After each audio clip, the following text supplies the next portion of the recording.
ত্রয়োদশ জাতীয় সংসদ নির্বাচনকে সামনে রেখে উত্তপ্ত হতে শুরু করেছে দেশের পরিস্থিতি। জুলাই আন্দোলনের সম্মুখ সারির যোদ্ধা শরীফ ওসমান হাদির মৃত্যু ঘিরে সেই উত্তেজনা আরও বেড়েছে। হাদির জানাজা ঘিরে নাগরিকদের সতর্ক বার্তার মাঝেই ঢাকায় নতুন রাষ্ট্রদূত নিয়োগ দিল যুক্তরাষ্ট্র। জানিয়ে শুরু হয়েছে নতুন আলোচনা। বিস্তারিত জানাচ্ছেন এসআই রাজ। ইনকিলাব মঞ্চের মুখপাত্র শরীফ ওসমান হাদির জানাজা ঘিরে নিজ দেশের নাগরিকদের সতর্কবার্তা দিয়েছে ঢাকাস্থ মার্কিন দূতাবাস। এর মাঝেই এবার বাংলাদেশে নতুন রাষ্ট্রদূত নিয়োগের অনুমোদন দিয়েছে মার্কিন সিনেট। নতুন এই রাষ্ট্রদূতের নাম ব্রেন্ট ক্রিস্টেনসেন। তথ্যটি নিশ্চিত করেছেন ব্রেন্ট ক্রিস্টেনসেন নিজেই। ফলে ঢাকায় যুক্তরাষ্ট্রের 18তম রাষ্ট্রদূত হিসেবে দায়িত্ব পালন করবেন তিনি। যদিও গত সেপ্টেম্বর মাসে এ পদে তাকে মনোনীত করে রেখেছিলেন প্রেসিডেন্ট ডোনাল্ড ট্রাম্প। যুক্তরাষ্ট্রের স্থানীয় সময় শুক্রবার সোশ্যাল মিডিয়া প্ল্যাটফর্ম লিঙ্কডিনে ব্রেন্ট ক্রিস্টেনসেন এই ঘোষণা দেন। ব্রেন্ট জানান, বাংলাদেশের পরবর্তী রাষ্ট্রদূত হিসেবে যুক্তরাষ্ট্রের সিনেটের অনুমোদন পেয়ে তিনি সম্মানিত। পোস্টে প্রেসিডেন্ট ডোনাল্ড ট্রাম্পের প্রতি গভীরভাবে কৃতজ্ঞতা প্রকাশ করেন তিনি। ম্যাক্স, দেশের সবচেয়ে শক্তিশালী 52.5 এনগ্রেডের পিসিসি সিমেন্ট।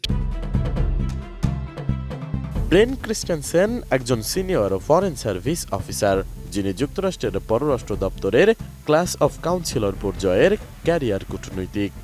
বর্তমানে তিনি ওয়াশিংটনে মার্কিন পররাষ্ট্র দপ্তরের আন্ডার সেক্রেটারি অফিসে কর্মরত।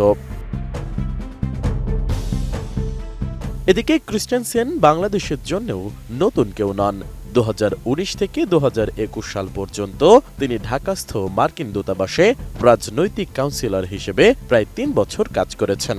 সিনেটের অনুমোদনের পর তিনি ঢাকা দূতাবাসে সাবেক রাষ্ট্রদূত পিটার হাসের স্থলাভিষিক্ত হয়েছেন। এর আগে পিটার হাস 2024 সালে দায়িত্ব শেষ করে অবসরে যান। তার বিদায়ের পর ট্রেসি অ্যান জ্যাকবসন বাংলাদেশে ভারপ্রাপ্ত রাষ্ট্রদূত হিসেবে দায়িত্ব পালন করছেন। তিনি একজন অবসরপ্রাপ্ত কূটনীতিক। অন্যদিকে বাংলাদেশে চলমান রাজনৈতিক অস্থিরতা ও কূটনৈতিক বাস্তবতায় এই মুহূর্তে ব্রেন্ট ক্রিস্টেনসেনকে সঠিক ব্যক্তি বলে উল্লেখ করেছেন যুক্তরাষ্ট্রভিত্তিক কূটনৈতিক বিশ্লেষক জন ডানিলোভিচ। তিনি বলেন, এই গুরুত্বপূর্ণ সময়ে বাংলাদেশের সঙ্গে সম্পর্ক পরিচালনার জন্য ব্রেন্টের অভিজ্ঞতা অপরিহার্য।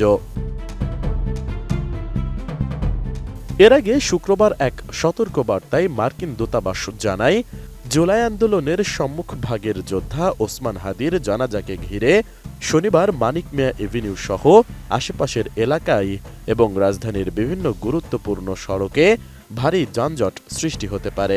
শান্তিপূর্ণ উদ্দেশ্যে আয়োজিত সমাবেশও কখনো কখনো সংঘাতপূর্ণ হয়ে উঠতে পারে এবং সহিংসতায় রূপ নিতে পারে। এ অবস্থায় মার্কিন নাগরিকদের বিক্ষোভ ও বড় জনসমাবেশ এড়িয়ে চলার পাশাপাশি জনসমাগমপূর্ণ এলাকায় চলাচলের সময় বাড়তি সতর্কতা অবলম্বন করতে বলা হয়েছে। এসআই রাজ, এটিএন নিউজ, ঢাকা।